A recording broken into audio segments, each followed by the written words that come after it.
Só nesta altura, 17 horas em Paris, 18 em Maputo. Começa aqui o Jornal em Português da RFI. Lígia Anjos. E a marcar a atualidade desta terça-feira, 14 de março, centenas de pessoas acompanharam esta manhã as cerimónias fúnebres do rapper moçambicano Azagaia. O número de mortos sobe para 10 depois da passagem do ciclone Freddy em Moçambique. Angola anunciou o envio de tropas para a fronteira no leste da RDC, 20 anos depois da chegada de Recep Tayyip Erdogan ao poder. A Turquia registrou um retrocesso em questões de direitos humanos e de religião. No controle técnico desta emissão está a Duas Secolites e o jornal começa agora. RFI, a rádio do mundo. Milhares de pessoas acompanharam hoje até ao Passos do município de Maputo o rapper icónico moçambicano Azagaia para lhe prestar a última homenagem. A ausência do Presidente da República foi bastante criticada, Orfeu Lisboa. Várias centenas de pessoas fizeram-se à Praça da Independência em Maputo para prestar a última homenagem a Azagaia, o nome maior do rap moçambicano, cuja voz calou-se aos 38 anos. A ausência do chefe de Estado, Filipe Nyusi, na cerimónia foi bastante criticada.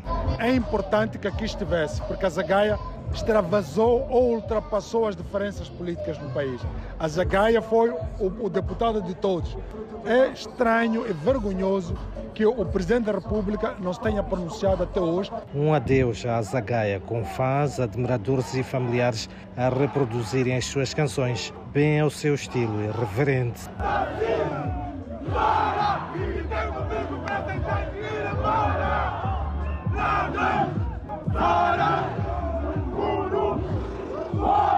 O povo não está a chorar a Azagaia, o povo está a celebrar a Azagaia. Durante o cortejo, a polícia impediu a passagem pela Presidência da República, onde várias unidades foram destacadas e gás lacrimogéneo foi usado para dispersar os cidadãos. O funeral decorre no cemitério de Michafutene de Maputo, para a RFI, Orfeu, Lisboa. Uma celebração do rapper moçambicano Azagaia, como aqui ouvíamos. O número de mortos depois da passagem do ciclone Freddy subiu de 8 para 10 na província da Zambésia.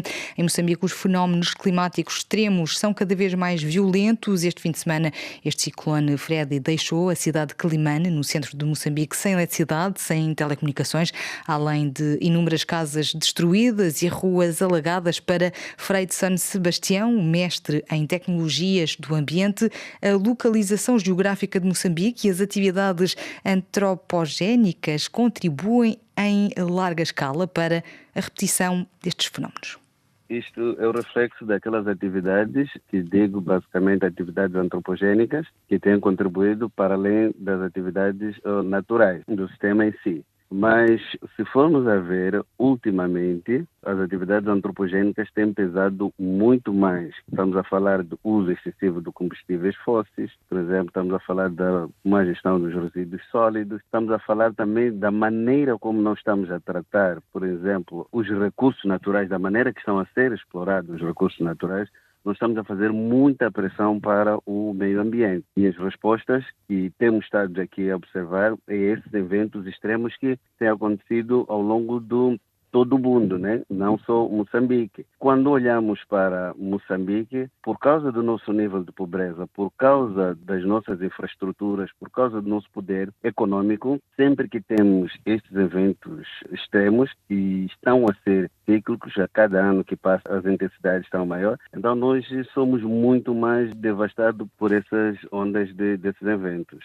A descrição de Frei de São Sebastião, mestre em tecnologias do ambiente, entrevistado por Cristiana Soares, tema desenvolvido mais à frente no nosso magazine Ciência. Angola anunciou no fim de semana um envio de tropas para a fronteira no leste da República Democrática do Congo, onde o conflito com o grupo rebelde M23 tem subido de tom, tendo feito dezenas de mortes e quase 1 milhão de deslocados na região, segundo o brigadeiro Manuel Correia de Barros, reservista do Exército angolano. Esta força vai servir apenas para manter a paz na região.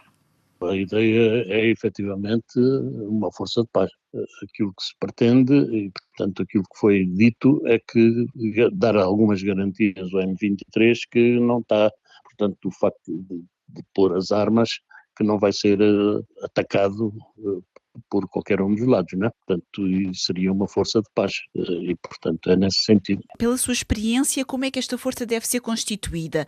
Por exemplo, quantos homens é que se pode esperar?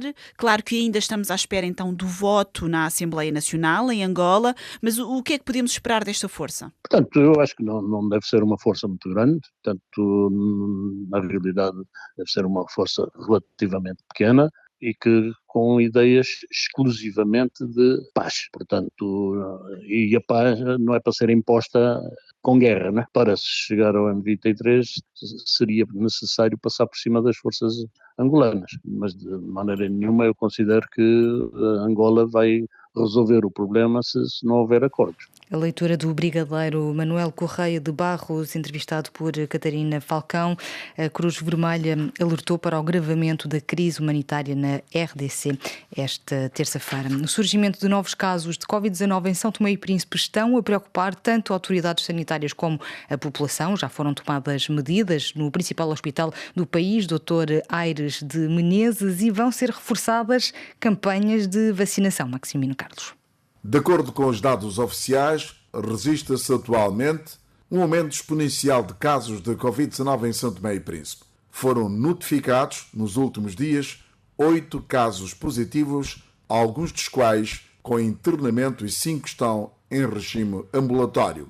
São casos locais, o que significa dizer que há circulação de vírus no país. As autoridades sanitárias já adotaram algumas precauções, sobretudo na maior unidade hospitalar do país, Dr. Aires de Menezes. Serão reforçadas algumas medidas sanitárias, segundo uma fonte médica. No boletim semanal do Ministério da Saúde, no período de 27 de fevereiro a 5 de março, indicava que não havia nenhum caso positivo nas ilhas de São Tomé e do Príncipe. O país, atualmente, tem mais de 200 mil pessoas vacinadas contra a doença. Apesar de uma excelente cobertura vacinal contra a Covid-19, o país registra uma baixa adesão à vacinação, principalmente na segunda dose ou na dose de reforço. Para além da Covid-19, o país confronta-se com a epidemia da dengue, cujos esforços têm sido desenvolvidos pelas autoridades sanitárias para debelar a doença. Maximino Carlos, São Tomé, RFI. São Tomé, 102.8 FM. 20 anos depois da chegada de Recep Tayyip Erdogan ao poder, a Turquia registrou um retrocesso em questões dos direitos humanos e de religião. São notórios estes avanços no plano diplomático e económico, como explica Janira Couto, professora de História e especialista do Médio Oriente, ligada à Escola de Altos Estudos em Ciências Sociais. Do ponto de vista económico, houve um crescimento nestes últimos 20 anos realmente notável. Isto fez criar uma classe média alta, com um poder de consumo muito maior. Estes 20 anos que ficam também marcados pela questão dos direitos sociais. Claro, é o lado negativo. Evidentemente que o partido AKP é um partido autoritário e isso repercutiu-se nos últimos anos nos direitos humanos, nas liberdades cívicas. Se deriva para o autoritarismo, também se tem verificado a nível da religião. Politicamente, ele até certo ponto é mesmo um animal político, internamente falando, mas também é um animal político do ponto de vista exterior, porque compreendeu que a posição geoestratégica da Turquia, penso que efetivamente ele tem conseguido uma série de, não diria de triunfos diplomáticos, mas manter os interesses da Turquia, por exemplo, toda a questão à volta da adesão da Suécia e da Finlândia, não é verdade? E que ele tem conseguido bloquear. Declarações de Janira Couto, professora de História e especialista do Médio Oriente, entrevistada aqui por Néidia Ribeiro. O futuro da Ucrânia depende do resultado das batalhas no leste, incluindo Bakhmut e arredores, afirmou na noite passada o presidente ucraniano Volodymyr Zelensky, Kiev e Moscovo, que falam em fortes combates na pequena cidade mineira.